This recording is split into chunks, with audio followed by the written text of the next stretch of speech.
Welcome, everyone. I am Glenda Dawson, and I have Sarah Garcia here with me as my co-host at the Paranormal Dolls. We are live on Roku TV, Amazon Fire TV, Apple TV, and many other streaming platforms. Thank you for watching us every day, every time, and we look forward to hearing from you more. Maybe you want us to interview somebody special or anything like that. We're more than willing to hear our audience. No, I'm taking requests. paranormal request. Paranormal requests. Then we could put it in a big jar and then pick out the name. We're gonna put it in a hat. In a hat. Okay, not the jar. All right. So how are you today, Sarah? I am good. How are you guys? Doing good. And now, we're good. We're going to introduce our phenomenal guest, Patrick Cross. Welcome. How are you today? Good, no problem. Good. So far. Nothing happened to me paranormally yet today. It's still the rest of the hour, sir. Okay. Yes. We're just starting. So tell us about yourself. Oh boy, that's gonna take a while. I could do a book, 2 books. No, I've been doing. I've been in the paranormal for about 30 years, maybe even longer, because I grew up in a haunted house in Toronto, Canada. Mhm. And We'd love to hear about that when you're done. Okay. pardon? We'd love to hear about the haunted house when you're done. Yes. And oh my God, I had so many experiences when I started at 11 years old, 11 years of age, and everything happening. And my father bought this house because it was cheap, and all the land was being built at the time. All the houses were being put in, and he thought it was a great deal. But the one thing that they disclosed at the time was, well, there was a murder here. So he didn't really care about the murders. He didn't really care about, but it was in the paper. And he goes, oh, well, I've been in the war. I don't worry about that and everything else. He didn't seem to care. And then as I grew older, things started happening. And I found out that the house was built on an Indian ground, sacred ground, and all the cemeteries were bulldozed over. Everything was all covered up, and all these houses were put on the land. So that was another problem. And just everything was happening. It started off slow, cold air, whispers, voices, feet walking around, sounds, doors opening, closing, all that stuff. And then as I got older, it just started getting worse. I would see things going on. My father didn't really want to acknowledge it. He didn't care. Even though if he did see something, he didn't want to say. My cat freaked out. It was just an ongoing thing. It was just like stuff that was happening. Like my mother would, she had a fruit cellar, and she would go downstairs, and there'd be blood dripping off the ceiling onto the floor. She didn't know where it was coming from. She just wiped it up, and it would start again. The same thing happened in the kitchen closets. She didn't know what it was. She thought it was grape juice or something.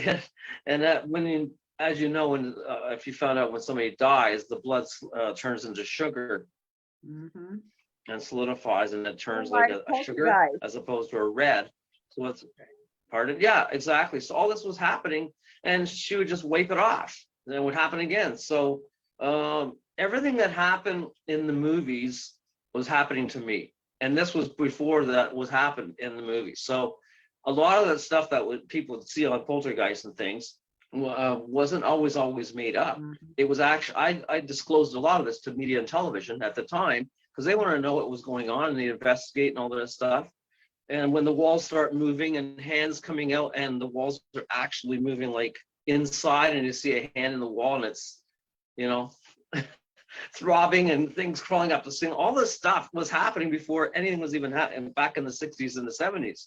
So everybody thought you're nuts, right? And we didn't want to talk about it. My father was a devout Christian. He wanted me to go to church all the time, and he was always, if I was talking about ghosts or hauntings or spirits, he wanted to beat me and lock me in a closet and beat the devil out of me.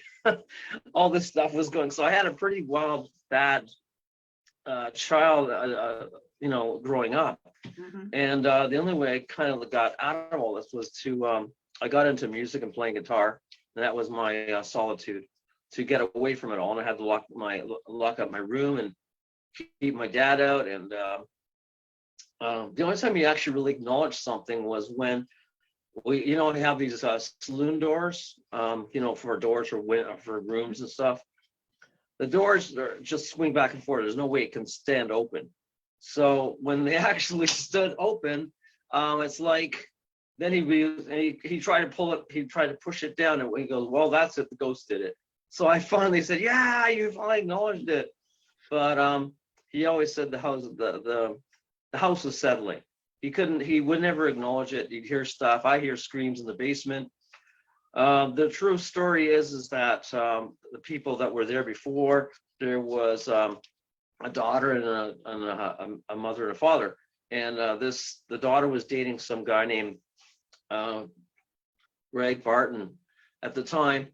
And the parents didn't like the guy and didn't want him around or anything, and said get lost. And the guy kind of went ballistic, came back, and he said, well, if I can't have you, the girlfriend didn't really want him either because it was threatening. And the guy said, if I can't have you, I can't have anybody. And he took an axe and he killed them and chopped up all the bodies. Wow. So he killed the daughter, the girl he was dating, and he killed the mother and the father and chopped up the bodies and left all the body parts around the house. Mm. Great, some more stuff. And as I was growing older, I figured just things were happening, was telling me that there was things around, and that's why there were screams, the bodies were killed and chopped up in the basement. So I later got brave, and I had to get some answers, and I started talking to psychics and people like that. And they said, well, the bodies are around the house, even though there was nothing per se in the house. Right. And it just got really bad. Like my dad thought it was nuts. And when they went away on a weekend, we basically were brave, me and my brother, and we went into the side of the house, which was where my room was. And it was always cold. It was always freezing. It could be 80 degrees in the outside. It was always cold air. Just everything going on. And we started digging by the side of the house where we thought something was there.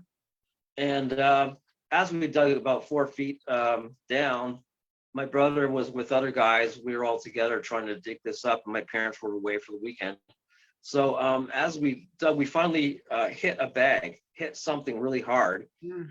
And it was like a big, kind of like a plastic, really heavy bag, and it was all tied up with rope. But you could see from the top of it inside, it was looked like blood and everything else, and all blood coagulated. It looked like maybe a head or something and body parts. So we all freaked out, and we just realized that, oh boy, if we tell somebody, then my dad might get charged for murder, and we'd be accessories. He's like, oh great, now what are we gonna do? So all the other kids ran away, and my brother and I were just left there, and he took off because he was scared. I ended up putting all the dirt back and piling it up again. So on the other side of the house, I guess there was some kind of body parts there too. And every time my mother would make grow tomatoes, they all turned really sour and bleeding. It was like, oh my God. And it looked like, it was like, I guess, whatever was there, the body parts and things, and would cause all this seepage. And the tomatoes turned like really bad. I would never want to eat them. It was just like blood tomatoes. This is terrible. So after all this, I got, oh my God, it just got worse and worse and worse. And finally, my father sold the house. So I was about 17 then. I was trying to distance myself from that. I was trying to get into music. I got into radio broadcasting. I went to school after high school, I went to college, studied broadcasting, radio arts, and more or less followed that. But I was always psychic and picking up things as I was growing up, and I was into big time sound. So I was also into recording. I was getting into all this stuff, and nobody knew what was going on back then. Nobody knew how to do things. All was analog tapes and whatever we could do to find out about ghosts, because we used giant tape reels and all kinds of recording microphones. And I learned the art of sound recording in studios, and I applied that to learning about EVPs, how that works and how to record stuff, edit, and we could edit all the tapes. So I got really good at that and get into it, and I still use it to this day. So I also teach classes on recording and sound recording for audio for, if anybody's into paranormal. But right, like in those days, everything was more manual and analog.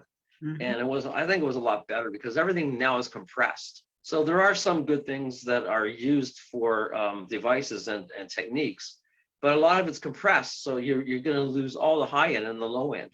And when it was analog, I still use analog tapes, Sony ones, as opposed to the digitals. It's all, you don't pick up a lot of things that you would normally hear. So going on, it's just like all these things was a learning experience. I still got into the paranormal. I kind of got away from it, but I was really interested in recording a lot of audio for a long time. And I started getting really good at EVPs and sounds. And then I started having things following me around because I'm very open and psychic. And my mother was open and psychic, and she saw all kinds of stuff at the house and things and demons and everything else coming at me. I haven't really gone back there, but I know things are still there. And I know that families, about 7 or 8 families, have gone through there, had all kinds of experiences with demons and entities and ghosts and hauntings. And it's still going on. I don't even think they ever still found the bodies. And if I did try and tell anybody that, they'd never believe me. So it's a long journey from then to now. And how I got into more paranormal, I didn't really want to be a paranormal investigator. I was more into sound engineering, recording, career, that kind of thing. And I just kind of fell into it. There was nobody else doing it. And in Toronto, I met up with some people who are doing an author, a very famous author now named John Robert Colombo. And we hooked up, and he said, well, I've got all these places to check out. I want to write stories and hauntings and ghost stories and folklore. Do you want to follow me around and investigate the ghosts? So I started doing that. And I would pick up stuff, and I'd start taking pictures and more sounds. And he was pretty impressed. Got into the news, and I got interviewed by Toronto Star, the Globe and Mail, and then went on to other things that were happening because nobody was really doing ghosts at the time. They think it's crazy. So it was a big thing, and it was, people would be laughing about it. So it was more bigger in Britain at the time than it was anywhere else. That's where the original thing came from. And then the US started getting more into, like where you guys are, the States was following all the history. It was really started off with history, and then everybody got into ghosts. And now everybody thinks it's fantastic, but when I started out, everybody think you're crazy and want to lock you up. So now it's accepted, but now everybody wants to be a ghost hunter. Everyone wants to be an investigator, everyone wants a medium, but I researched it for years. Huh? Sorry? Everyone's a ghost hunter and everyone's a medium now. Yeah, and it's weird because I did a lot of research and work on it. So it's not you just can't be a ghost hunter. Oh, I took some pictures of a ghost. Like I did all sound, how to record, how to do this, how to diversify with it, how to understand it, what's the density of an orb, what is it made out of, what is the temperature of a variable with it, how does the body react after death? All these things I researched over a couple of years and applied my skills. I'm not saying that you can't learn, but a lot of people just go out and say in a group, oh, I'm a ghost hunter now. And they have no clue what they're doing and know what they're going, or no respect for the ghosts or people who have died, because we're all spirit energy anyways. So I try to tell people that the old school way is still the best, and you still can learn and apply new things, but you have to be respectful. And, and you just can't go and say, oh, there's a ghost over there, there's a ghost, and that's it. And all these shows make people want to do it, and they think it's fame and fortune and money and all that, and it's not. Yes, and it is true, like what you said, it's all about respect. That's the number one key here. You go into a place, and if you show them respect, they will show themselves, they will talk to you, but it'll be on a different level. They won't scare you as much or try to, because they're just defending themselves. And imagine somebody coming to your house and just walking in and saying, "Show yourself, where are you?" Blah, blah, blah, and yelling. So that whole respect is a key thing, and at least for me it is. And the old, when I did investigations, I used to do the reel to reel. You know, Right. start, stop. It was a huge machine that you carried all around you with you, and so I remember that. I remember more the less digital, but everything has its purpose. And I believe if you're going to be using a machine, you should learn how to use all of them. And Right. before you know, because then this way you may have a place where you pick up more with the analog than you do with a digital, or vice versa. So Well, I set up microphones in the room. I use 360-degree microphones. I use all different types, mhm, Sony's, everything else, and I get different angles, and they tune the room. So if I'm aware, I'll get set up in different areas, and then try on different things to get different reactions and different recordings. And if the same thing is happening, or voices or video. Same thing with video. Like if you actually use the old DVDs and the old VCRs, mhm, you get a higher bandwidth of recording than you would with just a tape recorder or just your phone. mhm, So you get the full spectrum of what's going on around you with the old style video. So I use that too. I plug that in with TVs, and I use old videotapes, and I just record. I don't audio, or I can record video, but you'll get way more stuff than if you would just going. It's everything is compressed. mhm, mhm. Very true. Now, so when did you finally decide that you were going to go into the paranormal field completely? Well, it's always around me. I still have a real job. I still work. I mean, I do this on a passion. Like, I shouldn't say a hobby, because it's become a part-time thing, and I do make money out of it. So I do tours, I do investigations. I don't charge anything for investigations. I don't charge to go to people's homes. I believe it's a spiritual gift. So I can help people and clear ghosts and clear spirits and help them along the way. But I've done a lot of TV shows, radio shows, and that kind of thing. So it's a semi part-time thing. My main thing right now, I'm doing computers. I'm in IT security. So Mm, that's what I basically do. But there's very little interaction of any audio with that. But I delve into a lot. I go to a lot of places. I investigate. And I guess I started off by doing ghost walks or ghost tours here in Burlington, Ontario, Canada, mm, back in 2002. And the only reason I started this, I was investigating a restaurant called Emma's Back Porch, which was very haunted. They said, well, we'd like to talk about its history. We want to do a show. I went with Space Sci-Fi Channel, and they were very happy to have me there. And we actually investigated it all, got it all on video, and then it kind of blew up over there as being really big. We had an opening night with authors, and then we just kind of started tours there. And we all thought, well, this is a one-time thing, and it was a lot of fun and everything else. We had like 200 people out, and then after that, the rest of it, would you want to start doing tours with us? So mm. that's how it started, and then everybody else around started getting upset because, well, how come you're investigating that place and doing tours and not our place? So I ended up starting doing another place and another place, and it was like all the way all around the whole city. And oh my God, it was like, so I started making tours out of it, and people were really interested in the history. So I wasn't just talking about ghosts; I was talking about history Mhm. and reenactments. I mean, yeah, what happened with military in the U.S. and Canada, and it's all by the lake. So I did a lot of that, Nice. which people found very interesting. And I never thought it would last this long, but now I'm doing it for 21 years. Mm, And since 2002 when I started, so I'm still doing ghost tours, ghost walks, and that's how I got a lot of opened up a lot of things, met a lot of people, and opened up a lot more investigations and for more TV and radio shows. And it led me to do other things, and then got on to bigger shows. Now, any of your investigations, have you ever gotten hurt? Like, have you ever gotten like attacked or brought something back or anything like that? I have been attacked in, in different areas and different things, even on the tours. I've been touched, I've been, felt hair pulled. A lot of people have felt all this as well. But I really got attacked in an apartment building in Burlington. I was with my ex at the time, married, and she was very negative and manic depressive. So there was a lot of negativity going on in my life. A lot of things are not happening for me. Things are going bad.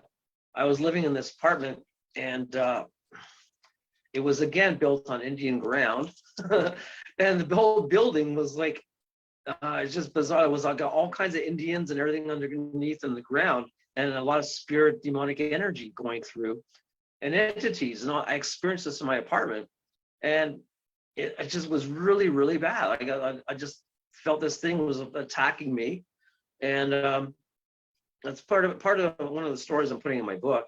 But just face to face with a demonic entity, and basically what happened, I don't really know why they would follow me, or maybe because I was open and I was a Christian and believing in God, so maybe that was it. The main thing I remember was this big black image was in my washroom. The door was closed. You can see underneath the light, the thing was moving, and it was freaking out. Going, what the hell is this? I could not open the door for whatever. Push, could open the door. Finally, I opened the door. This huge mist of gray and mist flying out. I heard this big voice saying, "Get out!" And it was just bizarre. It was just like this evil thing, but I couldn't really see. It was all like black and looked like a spirit devil or something. And it just grabbed my throat, lifted me up off the ground, about 4 feet off the ground. It was strangling me, and I basically was being strangled and suffocated. I couldn't breathe, and it just I was just trying and praying. I said, "God help me!" I just let that out, and angels come out and help me. And then I fell to the ground, and the mist disappeared. But I was, oh my God, I couldn't even breathe. And I looked in the mirror. I had 3 claw marks on my neck, and that lasted at least a day or so. It was bizarre. Like, my wife wasn't there at the time. It was just like, oh my God, and all these things were happening. There was like this black soot thing coming out from the sink, just shooting out, and all kinds of stuff. And I'm going, what the hell's wrong with this building? Oh. And that was probably the time, as I was doing ghost tours, I might have brought one of the entities back because there is a demon entities by the cemetery in the church. So it could have very well been following me and just didn't like me, and was attached. So I had to do a lot of praying and blessing, and I brought in a priest, and oh my God, the main thing I remember was how we got rid of it. There was a priest helping me out, and there was this giant wind flying around in an apartment, and he was holding a Bible. I could literally see all the pages flying around and flames coming off. It was like a movie. This you can't make this stuff up. And it was like, oh my God, and I'm standing there, he's holding my hand and putting a cross on my head and his head. And he was commanding in Jesus' name to get rid of it. And the thing just was around and trying to attack us. And I got scratched and bit. He was getting attacked. He used holy water, and I think it just made it worse. It pissed it off even worse. But he finally said, in the name of God, Jesus Christ, be gone. And it did leave. And it finally just got rid of the ceiling, all this black spirit energy mist. It was just phenomenal. And a lot of people witnessed a lot of stuff. So it's not like I've made things up, and I don't have to make things up. This is my daily life, that I can have enough stuff, evidence to show people, and they go, oh yeah. So pretty well all of Canada knows I'm haunted, and maybe the US too. So from the TV shows and everything else, I've got pretty big out of it. I don't pretend, I don't say I'm famous, but I guess famous in the sense that I'm trying to research and investigate ghosts and everything properly, on the proper way, in the proper scale.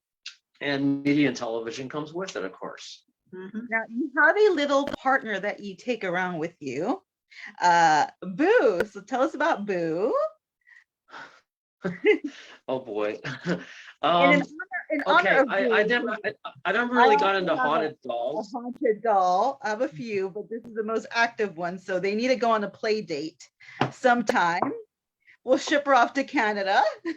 Lots of love to our Okay, Canadian. So let's talk about Boo.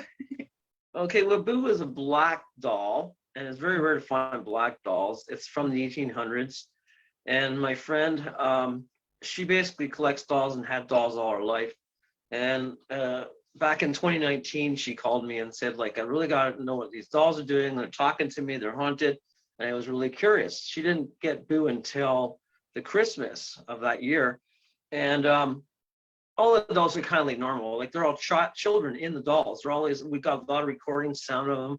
They move, they say hi, I'm here, and stuff like that. They play, and apparently all the children in the dolls go out all day, all day and play, and then come back into the dolls at night. So it's just kind of bizarre, but it's just quite comfortable. It never really bothered me until we got Boo.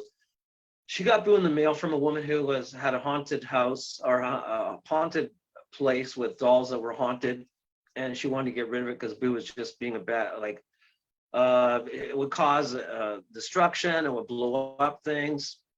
It was swearing and everything else too, and talking that way and swearing.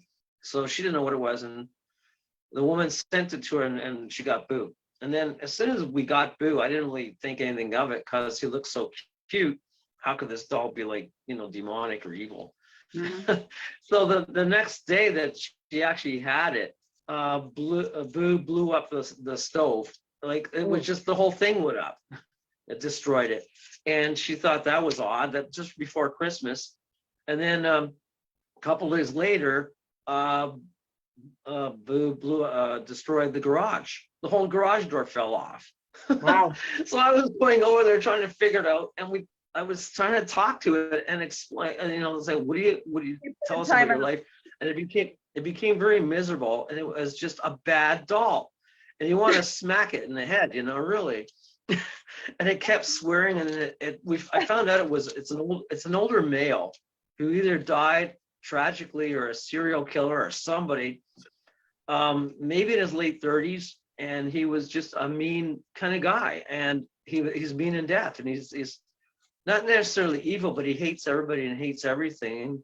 I think he died tragically, and he loves causing destruction. He started swearing and told me off. Swore off. He goes, "Get me a beer," and it was just bizarre. And so we put a beer down, and you hear the beer guzzling, and he'd be drinking the beer. It was like, oh my god! So then he's swearing. He says like, I said, I have to go to the washroom. He goes, yeah, go take a leak. And they go, F you and all this stuff. And I'm going on to, I go, holy cow, I'm going to kill you. I want to punch him in the face. So it didn't do anything to my friend, Linda, but it was just bizarre. It's like, oh my God. So I think Boo liked me just causing destruction. So we started off by, she was having problems at her work with her boss, and also with, those propane machines that you clean the floors with, and it all has propane smell. And anyway, she goes really upset about that one day, and there was a propane machine going around with a janitor cleaning it, and she goes, I wish that thing would just stop, the guy would go somewhere. And she goes, oh man, just Boo, come and do something. And next thing you know, the whole machine blows up. And she goes, the whole thing went in as it was going, and the guys ran away, the cleaners. It was just crazy. She goes, so I guess Boo did it. She goes, well, I guess I stopped the machine from being used, and they couldn't fix it either. It was just like crazy. So we got onto this thing about that, and then we tried other things. So we thought, well, let's try other stuff and see what he does. And we took him out. We started doing Boo, took him on tours or to places where we thought we could do something. So we went to this restaurant, the Flying Saucer restaurant in Niagara Falls, Canada. And it's shaped like a giant UFO. It's so cool. It's actually built on a landing site for UFOs and stuff like that. So it was an actual landing site, and the restaurant is a theme about it. So anyway, we took Boo there, and the video is posted on TikTok. And No sooner do we sit him down, we order him a beer. And the waitress is going, "Oh, guys, well, this is weird. A doll for with a beer." Puts a giant, mug there. And no sooner we sit him down, we hear this laughing, this giggling away like a little kid. There's no children around. And next thing you know, all the fire alarms go off. It's like, oh man, everywhere. All the lights going on, everything. And we said, "Do something, Boo." And all the fire alarms going off. And there was a fire starting in the kitchen. I go, "Holy cow."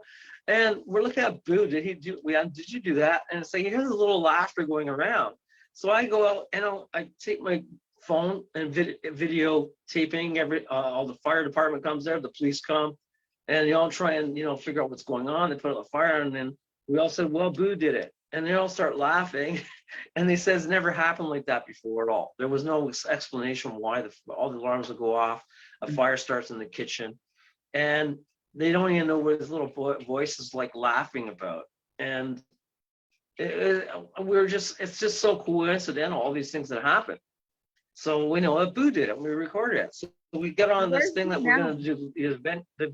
Pardon? And where's Boo now? Sorry? Do you still have Boo? He's at Linda's place, but I kind of stopped recording him for a while because he's getting really dangerous. He wants to blow up more things, and he kind of doesn't like me right now. And he's interacting with the other dolls and upsetting them and pissing them off and stuff. And there's the other doll we have named Jem. He's a Jamaican doll. So Jem talks kind of Jamaican. "Hey, yeah, man, oh, this," and they're fighting and they're interacting and fighting with each other and arguing. And then the new doll Rosie is also fighting with him, and Boo likes her. And we started, well, let's start making just these fun adventures in these videos, because it's better than just a doll just doing nothing and just doll moved his finger. Well, whoopee. So we've been recording him and just making this whole activities happen. I'm making these skits, and it's been really funny. And now we've got like a huge following for him because everyone's Boo did it, right?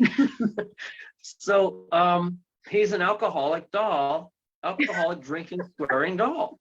And I've been offered to go on TV shows with Howard Stern. And Bill Mayer has to come on the show. But the thing is, they want to prove that a Boo can drink a beer, and it's pretty hard to just do that on TV. Well, if you can prove that the doll can drink a beer right there, when we give it to him and it goes down, we'll give you 50 grand or 100 grand. I go, wait, it just doesn't happen like that. You can hear him sipping it and recording it, but you have to watch a long time for the drink to go down, right? Right. So you can't just make a ghost appear and do things on demand. It just doesn't happen. But it's funny as hell. So we made all these skits, and I had kind of declined the shows because it would maybe turn out worse. Maybe Boo would do something and make it. So I'm trying to keep the privacy of the ghost intact, and still be respectful. Guy's a miserable bastard and the doll, but we don't know what's going to happen. It could blow up the TV station or something. So or crash a car into the thing. I don't know. So I'm kind of still weary of him, and I'm staying, because it is still paranormal. They don't know how to react, right? We don't know what it will do. So I'm kind of calming it down for a while. I'm not really doing anything with him. He's getting too dangerous. He wants to go and blow up more stuff. Now, we were talking about how a lot of people are getting into the paranormal field. So there's a lot of upcomers and stuff like that, people who are very new to the paranormal field. Do you have any advice to anyone who's dabbling or is interested in the paranormal and it wants to become an investigator? Well, I think you have to do it with an open heart, an open feeling, and you got to trust your gut. So really, our gut is our part of our chakras. It is paranormal. Yeah. And if something doesn't feel right, or something isn't right, or something isn't there, we all sense that. We all can be psychic. We shouldn't be doing it. I'm drawn to certain things, but if there's something in the room or something bad, I won't do it. I think you have to be cautious. You have to be open-minded. But I'm still, a lot of times I'm a skeptic too until things happen. Until it actually happens, and there's no other explanation. And if you saw it and everybody else saw it, then I believe it. But if it doesn't happen, a lot of people are trying to make up stuff too. So oh, this happened and this happened and that happened. Like, look at, Zach Bagans, and look at, Most Haunted. Like, it's just a lot of stuff is made up on TV because it's drama. And if you're actually a real ghost hunter, as you know, sitting around watching ghosts for 8 hours, nothing really happens. Most of the time, you're lucky if something happens at all when you investigate or you get something. But because of the time limit on a TV show, they only have so much time, so they could compress everything. And it looks like it's all happening right now, which it isn't. It might have taken days or weeks to get that footage. To say something is haunted everywhere you go is haunted. Like, there's no way everything can be haunted. No matter how haunted a location is or residential, they don't always perform for you. There's been places Right. where we've gone and they said it's very haunted, and I believe it's haunted, but at the moment they chose not to show themselves or whatever. And another time there's a lot of activity. So it's really like whenever they feel like it, to be honest. Well, they have to gain your trust, right? Yeah. If you wait and invite them in and then gain their trust, then you can acknowledge it. But if you're trying to force them and go, oh, come on, Yeah. talk here and force that and do this, you're just intimidating them. It's just like talking to somebody else. How would you feel if somebody put a mic in your face and it's like, talk? We're still spirit in it. We're still alive as spirit, even though we have no body, right? Exactly. So that's the thing people don't understand. And when we get this ghost, then I'm gonna get them out and talk to them, and maybe, like you said, maybe don't want to talk, or they don't feel like talking. They want to talk to you. They're gonna sense that you're just as bad too. So, Or maybe they decided to go someplace else for that moment. And they don't always, just because the place is haunted by certain entities doesn't mean that they're always there. They could be yeah, and they could be around. walk-in. They could be Yeah. walk-ins too. So Yeah. just because it was there, sometimes it's not, and then it is. So apartments are famous because there's so many people going in and out. When you live in a condo or apartment building, you've got upstairs, downstairs, sideways, everywhere, and there's whatever was there before. There's a lot of activity that could be going on, or people have died in the building, older people, and it could still be the ghost there. Exactly. So there's lots of activity of that. So I'm going to ask you what we've asked every guest, and I think I'm going to continue asking every guest. Like, what's your top 3 places that you haven't investigated that you would love to investigate? Well, I want to go to Salem. I want to go to New York, of course. Some of the cemeteries there. Sleepy Hollow would be amazing to go. Mhm. And the cemetery at Sleepy Hollow where they actually shot the movie probably is extremely haunted. I've been told. Wouldn't mind going on the Queen Mary. That would be amazing to check out. The I most haven't gone haunted ship either in. yet. I want to. Yes, they started opening it again. Yeah, I think they have hotels in there now or something going on. Mhm. Where you can stay in that, but it'd just be phenomenal. Check out. There's so many places I want to go. I find there's a lot more things in the U.S. than there is in Canada. A lot more places that are There's you can go cousins. Come on over. There are a lot of places here, but it's not as big as it is in the U.S. Demographically, the U.S. is bigger than Canada. So, like I said, I was at Gettysburg in 2019. I did the convention there, the Gettysburg Bash. That was fantastic. I got a lot of ghost activity. Went on the battlefield, was fantastic. Pam and Steve are the people. Steve Berry are the ones who organize it. If they get a chance, anyone to check it out, it's phenomenal. They have their conventions every July, and the whole area is just is sizzling with ghosts. You can go on the battlefield, you can go on the park. You're bound to get. I got all kinds of stuff and pictures and sounds and video and everything. It was just phenomenal. Great stuff. So there's so many places I want to go. I just finally the weather's getting better to get out and do stuff. Yes, Yeah. it is. Yes, it is. Then that's the thing. If it's an outside event or anything, especially cemeteries, I love to go to cemeteries because I like to be able to get this story behind the grave, like not just the story that people are saying, but what they're saying, their story, it really is. So there's a few in Pennsylvania that are really, really haunted. People think that it's just that all cemeteries have spirits, and they really don't. Some stay behind to just stay behind. So now are your Do you have any future plans? Yeah. Any Sorry? future plans? Any future plans? Well, Events? I'm still doing ghost tours here in Burlington, and they start up again in July. And the cemetery is very haunted. It's the one at St. Luke's is the main one here in Burlington, and it's the second oldest cemetery in Ontario, Canada. It's extremely active. Not really bad ghosts, but mostly the frontier people that started on, and the original people who were started the land, and it's also part of Joseph Brant. Joseph Brant, the famous warrior leader who banded all the Indians together against the Americans and fought with the British. So he was buried there, and there's a lot of ghost activity there that I got, and stories, including, I guess, the main one that I just sent you a video of is the haunted statue that we have in Burlington here. It's a cenotaph, and that's really how I got famous out of that one, because it's so fantastic and so active that people just don't believe it until they see it. So if I can tell you about it for a minute here, it's quite phenomenal to check out. Now I have a video posted on TikTok too right now. So it's very cool. The story is that there's a solid bronze statue. It's a statue of a war memorial soldier from World War I, even though most of the names and the people are dedicated to World War II.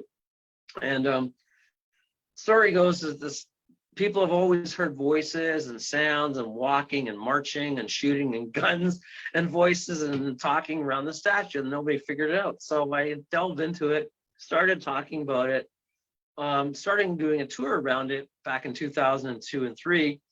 And I wanted to find out, because I'd go over there and I'd start hearing a voice saying, remember me, I'm here, I lived a hero, I died a hero. And we get recordings of this. We didn't know who it was. So then we got him talking, and with other psychics, he say, well, my name is Alfred. I'm here defending the city against war and battle and attacks. And we're going, wow. So we found it was Alfred Johnson. His name is on the plaque. And he died at the age of 24. And he is the ghost that is inhabiting the statue. So it's phenomenal. And what's happened is that on the anniversary of his death on August 19th, what happens is he says, watch me come alive on the day of my death. I shall prove it to you from the statue. So he would basically, there's all kinds of giant mist coming out, ghost mist. And around 11:15 at night, there used to be a bell that would go off there all the time, and now it's not there. And around 11:15, his hands would actually shift on the rifle and come down the rifle and change position. So his hands would move, his rifle would move, his eyes would open up bright white and then close, and all this mist, everything was just, and you hear guns and voices and everything. It was just phenomenal. So people thought I was nuts. Okay, I'm going, well, there's Patrick talking about stuff again, sure. So the Burlington Post, the news came down, wanted to make up time of this. So we're all going to catch Patrick in the act if this really happens. You're talking about a haunted statue of our city. Is this true? And all this stuff. And I go, yeah, it is. And I was just hoping to bring Alfred, do the job. You got to do this because I'm going to look either really bad or really good. So got around, on the anniversary of death, August 19th, all the media came down, TV stations were there, camera crew, City TV, CTV. Bruno goes, oh my God, this is going to be a nightmare. So we're waiting around. I had to tell everybody, turn off all the cameras, all the lights, because he doesn't like the lights. Right. He won't do anything unless the lights are off, because it's intimidating, right? So we only use flashlights, and bell goes off around the time, everybody's watching, and we're waiting, and all of a sudden, those mist rises up from the ground, up around the pedestal, up around the head, and it's all glowing and orange and white. I go, wow. And then they're all looking, and then the hands literally shift on the rifle again. And everybody sees it. And they go, whoa, they all run away. They're all running away. And I kept shooting my camera every second, 10 seconds, and watching the hands hold down the rifle. It's phenomenal. We got it. I go, yay. And now I'm famous. And everybody else runs away. And they all freak out. So it goes on the news viral all across Canada. This statue, and it moves, and watch the hands move. And then even the bigger thing that happened is Alfred smokes a cigarette. Okay, how does that happen? He's got no arms, no body. How does it happen?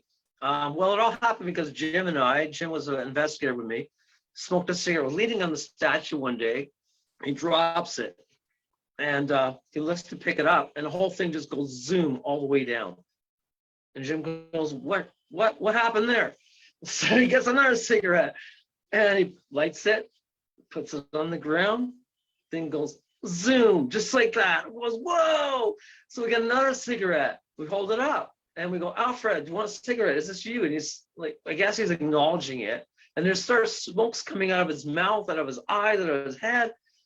I think he was so happy because he hadn't had a cigarette for like 20 years or something since he's been dead.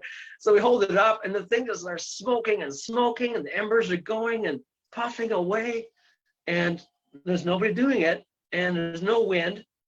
Phenomenal stuff. And we got it on camera, on video, and next thing we're making a tour out of it. And the only way you can smoke a cigarette is by puffing it, drawing it in. There's no other way. Right. So we're doing this, and we're showing people. With the first time we did this, we had about 30 people, and they all went, wow. And they all are trying to give Alfred a cigarette. So this kind of went viral, and people caught it on video. And then he'd literally puff and smoke it. And the smoke would come out of his mouth and his head and his eyes. And his eyes would open up. And it was just, we didn't get much of him moving his hands lately for a while, but that went big. And then it was so big that the city of Burlington got really mad because we had over 500 cigarette butts all over the place. They wanted me to clean it up and charge me for it. So that became the big highlight of my tours, and the story got me on more news and television. The real ghost activity about ghost smokes a cigarette, and he's in the statue. And So that's definitely yeah. natural. It wasn't It like, was, you know, just, but it's just acknowledging ghosts, how their life, and if they want to show themselves, they will. And if we've had tours where there's a lot of people that have mean and, you know, and say, come on, force in, he won't do anything. So he'll only do it if he feels like it, or if he likes people, or if he's welcome. If he feels welcome, he'll do it. Well, tell us where your followers can find you, so we could tell them all about you, and they could, you know, once they see this, they could follow you, and maybe, who knows, maybe they'll go from US over there just to do the tours with you. So a lot of the US people come to Canada in summer, so they do tours here. There's hotels that stay here. And I do investigations here. So basically it's Burlington Ghost Walks, and my website is burlingtonghostwalks.ca. A lot of the photos are on there, as well as my main page that people can find me on Facebook is Discovery Ghosts, Patrick Cross. And pretty well anywhere on the internet, punch me up and I'm there. As well as TikTok, and find me on that with all my latest videos, and the videos of Boo, which is pretty phenomenal. We're getting a lot of hits out of that. So I'm always open to help people. I always do investigations. I go all over Ontario and Canada, and parts of the US when I can, across Buffalo and New York. I don't charge for investigations or clearing houses or businesses, because it's a spiritual gift. I give back. That's how I feel. And the more you give, the more karma positive you put out, the more you get back, basically. yeah. Yes, very true. Well, thank you for joining us today. It's been a pleasure. Sarah, thank you, sweetheart. Lovely as always. And thank you, everyone. Until next time. Happy love to Canada. There you go. Thank you. Yes. Happy hauntings. There you go.